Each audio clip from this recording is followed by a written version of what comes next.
अस्सलाम वालेकुम दोस्तों, आज आपको एक ऐसा कड़वा सच बताने लगा हूं जो अक्सर डॉक्टर आपको नहीं बताते, क्योंकि उन्होंने अपनी दुकान चलानी होती है। और हम अल्हम्दुलिल्लाह ज़िंदगी के उस मोड़ पर पहुंचे हुए हैं जहां पर बहुत कुछ अल्लाह ने दे दिया है। और पिछला जो 15 साल जो तजुर्बा है हमारा इस दुआओं की फील्ड में, तो हमें आपकी दुआओं के अलावा और कुछ भी नहीं चाहिए। दोस्तों, आज हम बात करेंगे कब्ज़ की असल जड़ कहाँ पे होती है, आपको कब्ज़ क्यों हो रही होती है और कब्ज़ से क्या क्या मसाइल आपके जिस्म में पैदा हो रहे होते हैं। असल जो वजूहात हैं हम वो तलाश करने की कोशिश करेंगे। कब्ज़ की असल जड़ दवाओं में नहीं होती, बल्कि आपके जिस्म के 3 छुपे हुए अदम तवाज़ुन में होती है। हाँ, आपने बिल्कुल ठीक सुना। जब तक आप इन तीनों को दुरुस्त नहीं करेंगे, कोई जुलाब, कोई गोली, कोई भी ऐसा केमिकल ज़्यादा दवाई आपको मुस्तकिल सुकून नहीं दे सकती। मैं पिछले 15 सालों से ये देख रहा हूँ कि कब्ज़ दरअसल जिस्म की फितरत के बिगड़ने का नाम है। ये कोई मामूली मसला नहीं, बल्कि एक ऐसा खामोश दुश्मन है जो आहिस्ता आहिस्ता आपकी पूरी सेहत चुरा लेता है। लेकिन घबराने की ज़रूरत नहीं है, क्योंकि आज मैं आपको बग़ैर दवा के वो राज बताने वाला हूँ जो आपके पेट को आज़ाद कर सकते हैं और बरसों पुरानी परेशानी को जड़ से ख़त्म कर सकते हैं।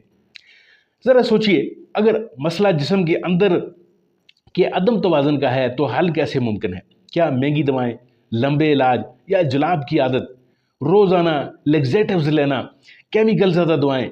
जी नहीं, हल कुछ और है। हल है कुछ इतना सादा और घरेलू तरीके से किया हुआ जो आपकी आंतों को अंदर से जिंदा कर देते हैं और हजमा इस कदर मजबूत हो जाता है कि कब्ज़ खुद ही पीछे हटने लगती है। लेकिन इससे पहले मैं आपसे एक दिल की बात कहना चाहता हूँ। अगर आप भी सुबह पेट साफ करने में बहुत देर महसूस करते हैं, या दिन में 2-3 बार जाने के बाद भी मुकम्मल इत्मीनान नहीं मिलता, या पखाना सख्त, चिपचिपा या जलन वाला आता है, तो समझ लीजिए कि आप अकेले नहीं हैं। ये तकलीफ लाखों लोग रोज़ाना झेल रहे हैं खामोशी के साथ। अब असल सच की तरफ आते हैं। अगर आप भी यही सोच रहे हैं कि एक गोली खाएंगे और सब कुछ ठीक हो जाएगा, तो ये एक बहुत बड़ी गलतफहमी है। दवा सिर्फ वक्ती आराम देती है, जड़ को नहीं छेड़ती। लेकिन आयुर्वेदिक हिकमत जड़ पर काम करता है और बगैर साइड इफ़ेक्ट्स के जिस्म को आज़ाद करता है। यही वो मुकाम है जहां असल शफा शुरू होती है। इलाज इतना आसान है नाज़रीन काम कि आप सोचकर बिल्कुल हैरान और परेशान हो जाएंगे। लेकिन एक बार आपने अगर आजमा लिया तो आप खुद कहेंगे कि मैं बरसों से इतनी सादा सी चीज़ से क्यों महरूम रहा। अगर आपके जिस्म में सूखापन ज़्यादा है तो सबसे पहला और ताकतवर तरीका ये है कि नाफ में आप तेल डालेंगे। जी हाँ, आपने दुरुस्त सुना। सिर्फ 2-3 बूंदें देसी घी, तिल का तेल या नारियल का तेल नाफ में डालें और पेट के निचले हिस्से में हल्की गर्म मालिश करें। ये जिस्म की इस हवा को दुरुस्त समझ देता है जो आंतों की हरकत को कंट्रोल करती है और अंदर की खुश्की ख़त्म कर देता है। या फिर रात को सोने से पहले 1 चम्मच देसी घी नीम गर्म पानी में मिलाकर पी लें। सुबह आप खुद हैरान रह जाएंगे कि पेट कितनी आसानी से साफ हो गया। अगर आपके जिस्म में जलन ज़्यादा है तो समझ लीजिए कि अंदर की आग बेकाबू हो चुकी है। पेट में गर्मी, पखाने के वक्त जलन, कभी कभी खून के धब्बे, मुंह के छाले, तेजाबियत और ख़राब नींद, ये सब उसी आग की निशानियाँ हैं। लेकिन खुशखबरी ये है कि कुदरत ने इसका भी शानदार हल रखा है। दोस्तों, मलट्ठी का पाउडर जिस्म को ठंडक देता है, गुलकंद अंदर की गर्मी को जज़ब करता है, देसी घी आंतों को नरम बनाता है और भीगी हुई काली किशमिश बगैर जलन आपके पेट को साफ करती है। सिर्फ चंद दिनों में आप फ़र्क महसूस करेंगे। और अगर आपको भारीपन, सुस्ती, पेट भरा रहना, बदबूदार और चिपचिपा पखाना रहता है, तो समझ लीजिए कि जिस्म में वो फितरत बढ़ गई है जो सब कुछ सुस्त और भारी बना देती है। यही हालत मोटापे, थकावट और बार बार बीमार पड़ने की बुनियादें बनाती है। इसके लिए हाजमे की आग को जगाना ज़रूरी है। अदरक, काली मिर्च और पीपल का कावा, ये दोपहर के खाने के बाद हल्की छाछ में जीरा और हींग, ये सब आंतों को दोबारा हरकत में ले आते हैं। और अगर आपको समझ ही ना आए कि कौन सा अदम तवाज़ुन ज़्यादा है, तो सबसे महफूज और पुराना नुस्खा ये है: ज़ीरा, धनिया और सौंफ की चाय रात को भिगो दें, सुबह उबाल कर ही ये तमाम जो मैंने आपको चीज़ें बताई हैं ये पी लें। ये तीनों को एक साथ मुतवाज़न कर देती है और हाजमा इतना मजबूत हो जाता है कि कब्ज़ का नामो निशान नहीं रहता। नाज़रीन काम याद रखिए कि इलाज जो है वो नुस्खे बताने से कंप्लीट नहीं होता। इलाज का काम ये होता है कि आपने उन बादी अशिया से, उन चीज़ों से परहेज़ करनी है कि जो कब्ज़ की वजूहात बनती हैं।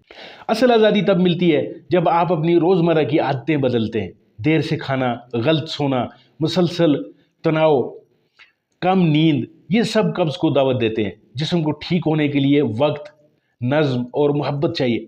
सुबह नीम गर्म पानी, हल्का नाश्ता, दोपहर का मुतवाज़न खाना, शाम को हल्की सी हरकत, यानी आपने वॉक करनी है। रात को जल्दी और सादा खाना और सोने से पहले थोड़ा सा मुनज़्ज़म होना, अपने आप को वॉक में इंडल्ज करना। बस यही वो निज़ाम है जो मैंने हज़ारों लोगों पर आजमा कर देखा है। और एक बात दिल से सुन लीजिए, कब्ज़ सिर्फ जिस्म का मसला नहीं, दिमाग का भी है। जब आप रोज़ ये सोचते हैं कि आज भी पेट साफ़ नहीं होगा, तो जिस्म भी वही मान लेता है। लेकिन जिस दिन आपने खुद से कहना शुरू किया, मेरा जिस्म सेहतमंद है, मेरा पेट साफ़ है, उसी दिन शफा का सफ़र तेज़ हो जाता है। दोस्तों, आज मैंने अपना पूरा तजुर्बा आपके सामने रख दिया है। अब ये आप पर है कि आप क्या फ़ैसला करते हैं। क्या आप कुदरत के नज़दीक जाना चाहते हैं, या आज का दिन भी आपने कहना है कि किसी और दिन पर रख छोड़ते हैं, फिर देखेंगे। चलें, वीडियो हमने देख ली, अब इसके बाद अपनी सेहत का कौन ख्याल रखे, कौन ये तमाम की तमाम बातें करे। तो याद रखें, जिस दिन आपने आगाज़ कर लिया, उसी दिन से सेहत ने आपकी तरफ कदम बढ़ा दिए। नाज़रीन काम, ये थी वीडियो, लेकिन आखिर में आपको मैं जो पैगाम देना चाहता हूँ वो ये है कि अपनी सेहत का ख्याल रखिए।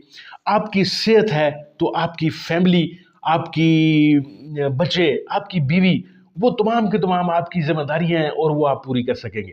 अगर आपकी सेहत नहीं है, आप रोज़ाना परेशानियों में मुब्तला हैं, और कब्ज़ का आपको जैसे कि इल्म है कि इसको उम्मुल अमराज कहा गया है, यानी कब्ज़ अगर आपको एक बीमारी कब्ज़ हो जाती है तो आपको 90 बीमारियां दूसरी भी आन घेरती हैं। अपना बहुत सारा ख्याल रखिए। ये जो मैंने नुस्खे बताए हैं, इनको आप मुसलसल इस्तेमाल कीजिए, और फिर मुझे कमेंट्स में ज़रूर बताइए कि आपको इन नुस्खों से क्या फ़ायदा हुआ, और आपने ये जो वीडियो है इसको शेयर ज़रूर करना है अपने दोस्तों के साथ। मिलते हैं आपके साथ किसी और वीडियो, किसी और मौजू में। तब तक लिए अपना बहुत सारा ख्याल रखिए। अपने इस चैनल का भी अल्लाह आपका हामी और नासिर।